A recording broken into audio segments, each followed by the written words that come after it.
Hey guys, how's it going? I'm excited about reading your New Futures. And today's class plan is going to cover how to build the Artifact 2 page for your final portfolio. So everything that's in this list, I will go over in the class plan right now. So if you would, from wherever you are, go ahead and log into your ePortfolio. And then once you're here, you should have just one link to the portfolio that we created last week.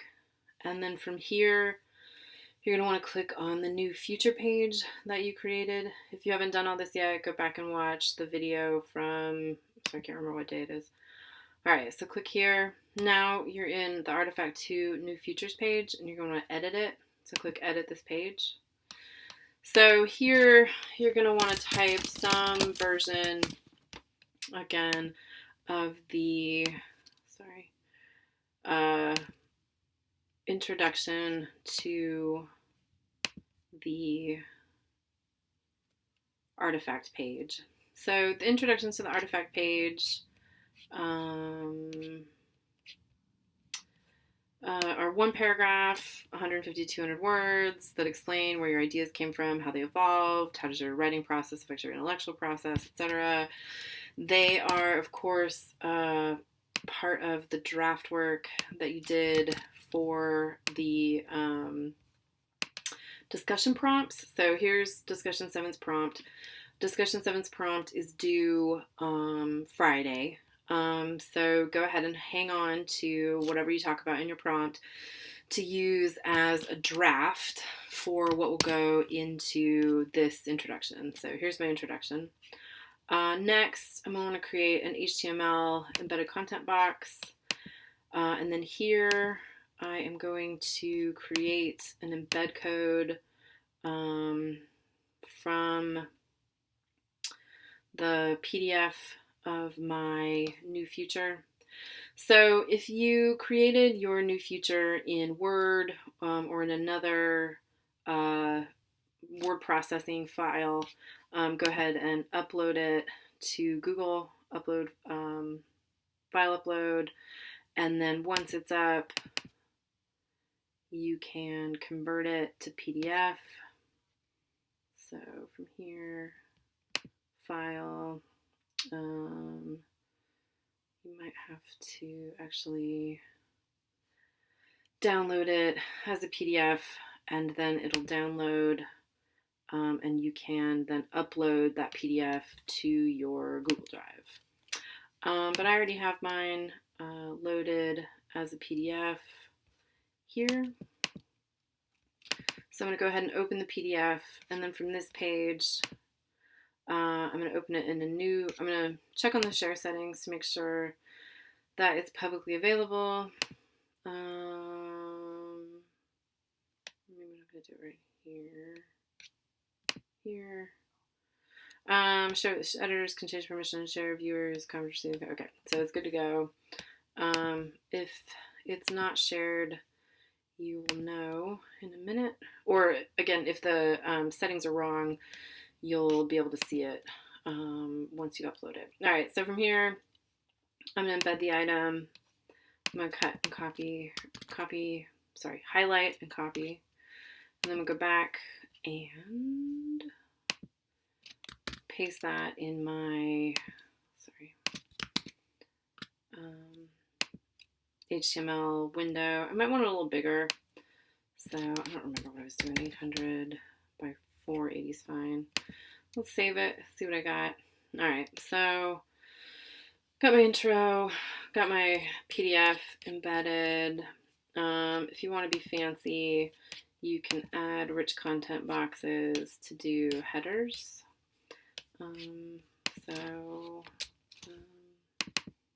Wait, hang on for a second. Never mind. All right.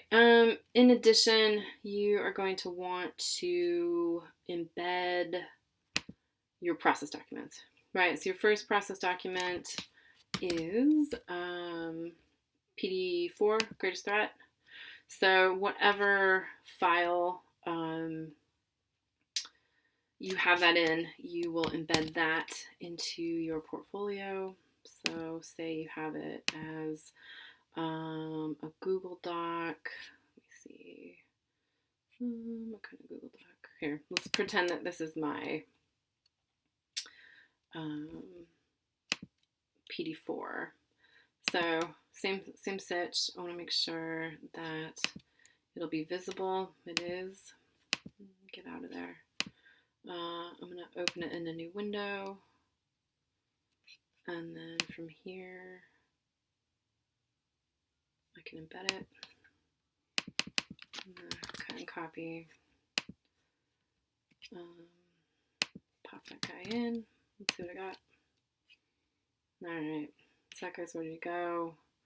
It's a little small. Might want to resize it as well. So maybe make everything the same size.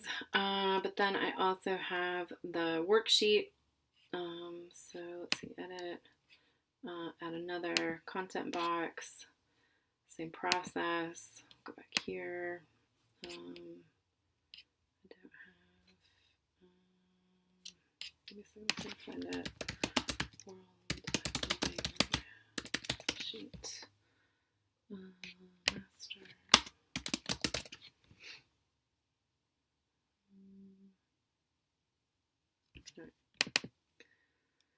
So again, go ahead and same process.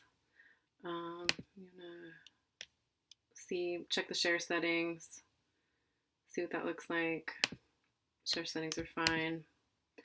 I want to maybe, all right, this one's gonna be a little bit different. Publish to the web. Oops.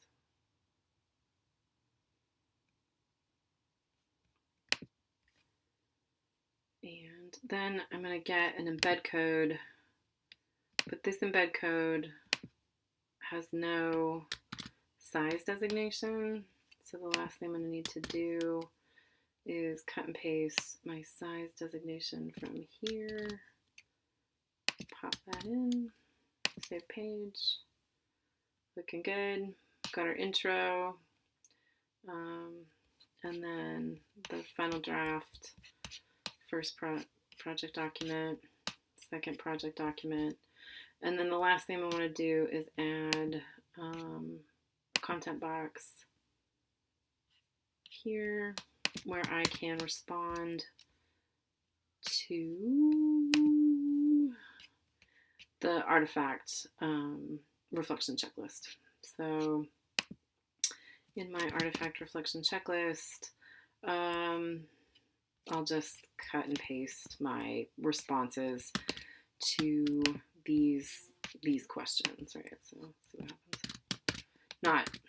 So something like that. You can make a list, you can make a box, and then save page, and that's it. So if you have any questions about how to do any of these things, please just email me.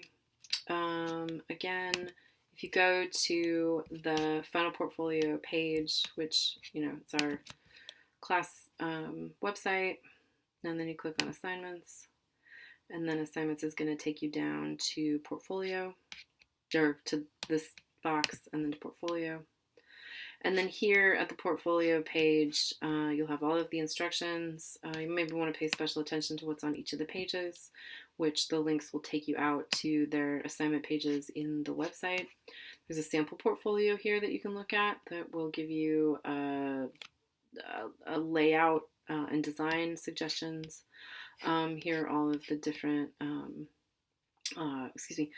assignment requirements. And then along this column, you can see there's a series of how-to explainers that are in slide format. If you are interested, I won't take it. So, all right, great. It's better to build a portfolio as we work through it than to wait until the end to put it together. So hit me up with any questions. That's it. Thanks so much.